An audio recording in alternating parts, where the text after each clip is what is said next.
अल्लाह के नबी सल्लल्लाहु अलैहि वसल्लम फरमाते कि जब मुझे सफरे मेराज हुई तो एक शख्स को मैंने देखा जहन्नम के अंदर, फरिश्ता उसका सर कुचल देता है, भारी पत्थर उसके सर पे मार देता है, और जब तक पत्थर उठाता है उसका सर जोड़ दिया जाता है, वो सही हो जाता है, फिर उसको लिटाया जाता है, फिर उसके सर पे पत्थर मारा जाता है, उसका भेजा निकल जाता है। पूछा अल्लाह के नबी ने, मन हाउलाई या जिब्रील, अय जिब्रील ये कौन लोग हैं जिनका सर कुचला जा रहा है, जिनका सर फोड़ा जा रहा है, जिसका भेजा निकाला जा रहा है, बार बार उसके सर को जोड़कर फोड़ा जा रहा, तोड़ा जा रहा है। जिब्रील ने बताया, अय अल्लाह के नबी ये वो लोग हैं दुनिया में नमाज के वक्त इनके सर भारी हो जाया करते थे, नमाज के वक्त इनके सर भारी हो जाया करते थे, और ये वो लोग हैं कि कुरान पढ़कर इन्होंने भुला दिया था, कुरान पढ़कर इन्होंने भुला दिया था, यानी कुरान सीखा था, कुरान पढ़ा था, लेकिन उसकी तिलावत नहीं करते थे,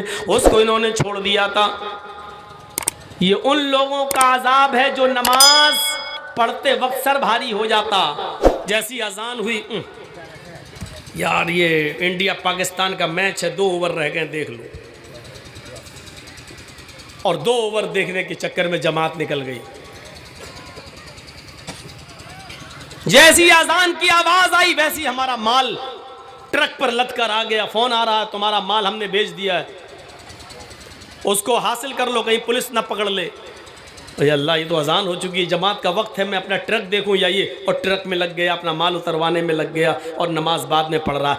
नमाज पढ़ता है लेकिन टाल मटोल कर, नमाज पढ़ता है लेकिन टाइम पे टाइम, ये उसका अजाब है, सर फोड़ा जा रहा है। और जो पढ़ते ही नहीं या जो जुमे ही के दिन एक दिन मस्जिद में आते हैं, उनका अजाब क्या होगा वो खुद अपने बारे में सोच सकते हैं। ये उसका अजाब है जो नमाज पढ़ता है लेकिन टाइम बे टाइम, और जो बिल्कुल नहीं पढ़ते उनका अजाब क्या होगा।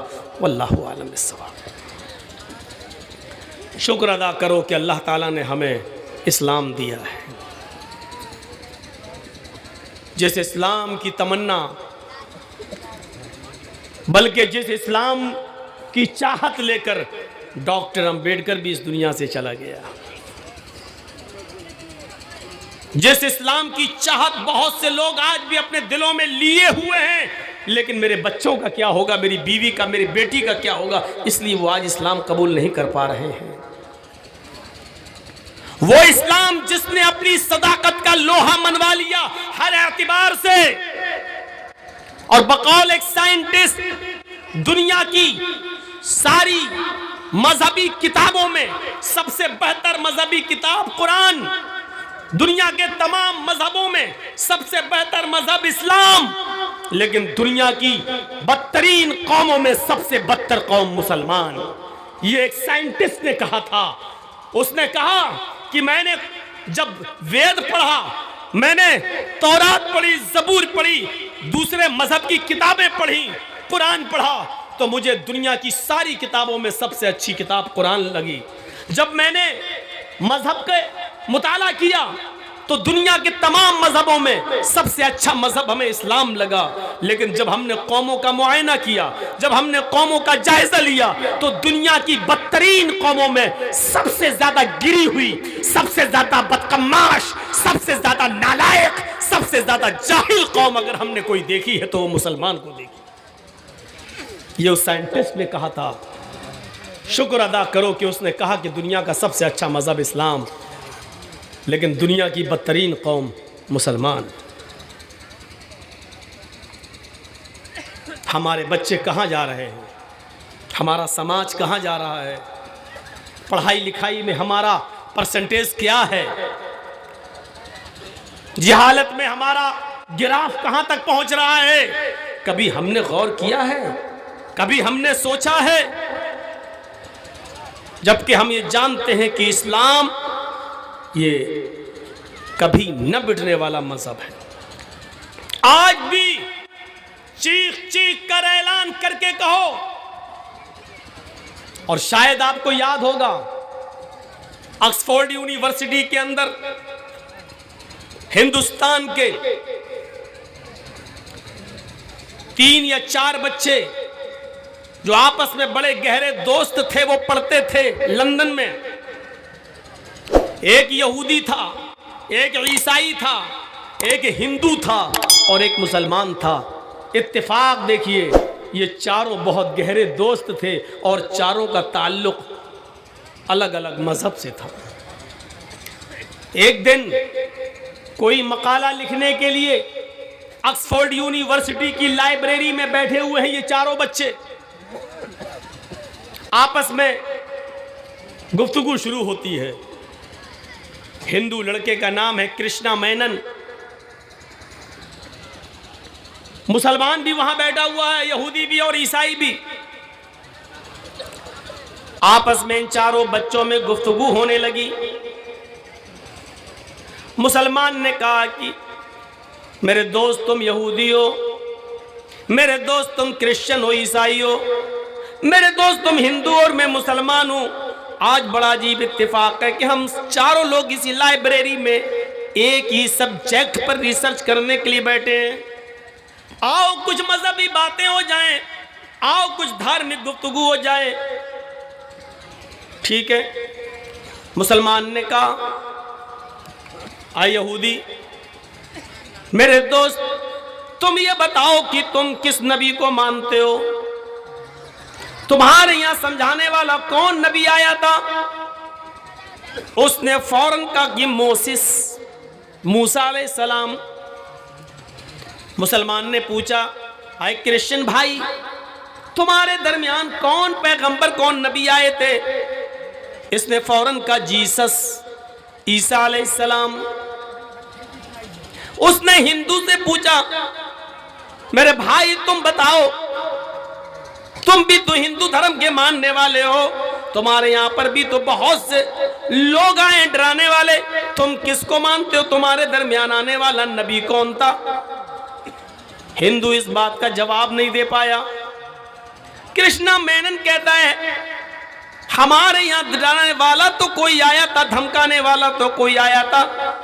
ईश्वर के प्रकोप से, परले के दिन से, कयामत के दिन से, अल्लाह के अजाब से कोई डराने वाला तो आया था, लेकिन कौन था ये हमें नहीं मालूम। अब इन तीनों ने मिलकर इस मुसलमान से पूछा कि तुम भी तो मुसलमान हो, तुम बताओ कि तुम्हारे पास कौन नबी, कौन पैगंबर आया था? मुसलमान ने हंसकर जवाब दिया, हमारे यहाँ जो नबी आए थे, जो डराने वाले आए थे, अल्लाह के अजाब से हमें बाखबर करने आए थे, उनका नाम है जनाब मुहम्मदुर रसूलुल्लाह सल्लल्लाहु अलैहि वसल्लम। सवाल में थोड़ी सी चेंजिंग आती है। ये मुसलमान फिर सवाल करता है, आए क्रिश्चियन, मुझे ये बताओ, तुम्हारे दरमियान ईसा अलैहिस्सलाम जीसस आए थे, तो अल्लाह ने, ईश्वर ने, गॉड ने उनको कोई किताब दी होगी, उन्होंने अपनी किताब के मुताबिक लोगों को समझाया होगा। वो क्रिश्चियन फौरन बोला, हाँ, हमारे पास जो किताब आई थी उसका नाम न्यू टेस्टामेंट है, उसका नाम इंजील है। ये अल्लाह की तरफ से आसमानी किताब हमारे नबी ईसा अलैहिस्सलाम को दी गई थी। फौरन उसने यहूदी से पूछा, तुम ये बताओ कि तुम्हारे दरमियान जो नबी आए थे मूसा अलैहिस्सलाम, उनके पास कौन सी किताब थी? अल्लाह ने उनको कौन सी किताब देकर भेजा था? वो किस किताब की तबलीग करते थे? उस यहूदी बच्चे ने फौरन जवाब दिया, उस किताब का नाम है तौरात, जो अल्लाह ताला ने मूसा अलैहिस्सलाम को दिया था। ओल्ड टेस्टामेंट, तौरात हमारे नबी को दी गई थी। मुसलमान ने कहा, ईसाई को ईसा और ईसा को इंजील, यहूदी के दरमियान मूसा और मूसा को तौरात। मैं मुसलमान हूँ, हमारे दरमियान मुहम्मदुर रसूलुल्लाह है। हमारे पास जो किताब आई उसका नाम कुरान करीम है। हमें अपनी किताब मालूम है, ये कुरान है। तुम्हें अपनी किताब मालूम है, वो तौरात है। तुम्हें अपनी किताब मालूम है, वो इंजील है। अरे कृष्णा मेनन, तुम भी तो एक धर्म के मानने वाले हो, हिंदू हो। अब तुम ये बताओ कि तुम्हारे दरमियान जो किताब आई है, या तुम्हारे दरमियान जो नबी आया था, उसको कौन सी किताब दी गई? उस कृष्णा मेनन ने आश्चर्यजनक होकर कहा, जब हमें नबी का नाम ही नहीं मालूम तो किताब का नाम कैसे मालूम होगा? हमें ये मालूम है कि वेद आसमानी किताब है, हमें ये मालूम है कि वेद आकाशीय ग्रंथ है, लेकिन इस वेद का लाने वाला नबी कौन है, हमें नहीं मालूम। मुसलमान ने कहा, बड़ा ताज्जुब है, ईसाई को मालूम है कि ईसा इंजील कौन लाया? ईसा यहूदी को मालूम है कि तौरात किसको दी गई, मूसा को। मुझे मालूम है कि कुरान कौन लेके आया, जनाब मुहम्मदुर रसूलुल्लाह सल्लल्लाहु अलैहि वसल्लम। ताज्जुब है, दुनिया के बड़े बड़े मजहबों के मानने वाले अपने नबी को जानते हैं, उस पर उतरी हुई किताब जानते हैं। आए कृष्णा मेनन, तुम भी तो कहते हो कि वेद आसमानी किताब है, लेकिन इस किताब का लाने वाला नबी कौन है? कृष्णा मेनन रोते हुए कहता है, हाँ मुझे मालूम है कि वेद आसमानी किताब है, लेकिन ये नहीं मालूम कि इस किताब का लाने वाला नबी कौन है। आज तक इस भारत में, इस देश में, इस हिंदुस्तान में हम रहते हैं, लेकिन आज तक भारत का कोई पंडित ये साबित नहीं कर पाया है, न उसके पास इस बात का कोई प्रमाण है, न सबूत है कि वेद आसमानी किताब तो मानते हैं, लेकिन इस किताब का लाने वाला कौन है? कहते हैं कि ये हमें नहीं मालूम है।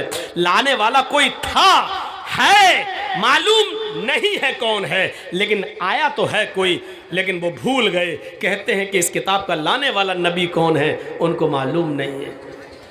बड़ा ताज्जुब होता है। हिंदू भाई ये कहते हैं कि वेद आसमानी किताब है, लेकिन इस किताब का लाने वाला नबी कौन है, वो कहते हैं हमें नहीं मालूम। लेकिन जब हम बुखारी शरीफ की हदीस पढ़ते हैं तो हमें बड़ा अजीब वाक़या मिलता है। बुखारी के सफ़हात पर हमें ये मिलता है कि अल्लाह तबारक व तआला क़यामत के दिन सारी कौमों को बुलाएगा और कहेगा कि हमने तुम्हारे दरमियान जो नबी भेजे थे, क्या उन्होंने तुमको समझाया और डराया था? सब कह देंगे हाँ। अल्लाह सबको अलग कर देगा। कौम नूह को जब बुलाया जाएगा, नूह अलैहिस्सलाम की कौम को जब बुलाया जाएगा, तो अल्लाह नूह अलैहिस्सलाम की कौम से कहेगा, आए नूह की कौम, मैंने तुम्हारे दरमियान एक डराने वाला एक नबी भेजा था, क्या तुम्हें उस नबी ने डराया नहीं, धमकाया नहीं? तुम्हें अल्लाह के मेरे अजाब से तुम्हें बाखबर नहीं किया था? नूह अलैहिस्सलाम की कौम कहेगी, आए अल्लाह, मेरे पास कोई डराने वाला तो आया था, मेरे पास कोई सचेत करने वाला तो आया था, मुझे कोई अल्लाह के अजाब से बाखबर करने वाला तो आया था, लेकिन वो कौन था ये हमें नहीं मालूम। कयामत के दिन नूह अलैहिस्सलाम की कौम ये कहेगी कि हमें डराने वाला तो कोई आया था, लेकिन कौन आया था ये हमें नहीं मालूम। और हिंदुस्तान में हिंदू कौम ऐसी है जो ये कहती है कि किताब तो आसमानी है, लेकिन इस किताब का लाने वाला कौन है ये हमें नहीं मालूम। इस चीज से एक तासुर ये मिलता है कि नूह अलैहिस्सलाम से बड़ा गहरा ताल्लुक है हमारे हिंदू भाइयों का, बहुत गहरा ताल्लुक है। क्योंकि यहाँ हिंदू ये कहते हैं कि डराने वाला तो आया था, किताब तो मिली थी उसको, लेकिन किताब कौन सी थी ये वो तो वेद है, लेकिन लाने वाला नबी कौन ये हमें नहीं मालूम। और बुखारी की हदीस ये कहती है कि नूह की कौम कयामत के दिन कहेगी, अल्लाह मेरे पास डराने वाला नबी तो आया था, लेकिन नबी कौन था ये हमें नहीं मालूम। तो इससे परतें खुलती हैं और ऐसा महसूस होता है कि नूह अलैहिस्सलाम की कौम हिंदू उससे बहुत ज़्यादा जुड़ा हुआ है। और एक तरीके से और भी मालूम होता है, सबसे पहले मूर्ति पूजा नूह अलैहिस्सलातु वस्सलाम की कौम में आई है। नूह अलैहिस्सलाम के इंतकाल के बाद सबसे पहले मूर्तियों की पूजा नूह की कौम में ही आई। वद, सुआ, यगूस, यऊक, नस्र, इन बुजुर्गों की उन्होंने मूर्तियां बनाकर इनको अल्लाह का सिफारिशी बनाया और कहने लगे कि मेरी दुआ अल्लाह तक लेके जाओ। इबादत होने लगी। और हिंदू धर्म भी ये कहता है कि मनु के ज़माने से हम मूर्ति पूजा करते हुए चले आ रहे हैं, और हिंदू धर्म भी आज मूर्ति पूजा कर रहा है।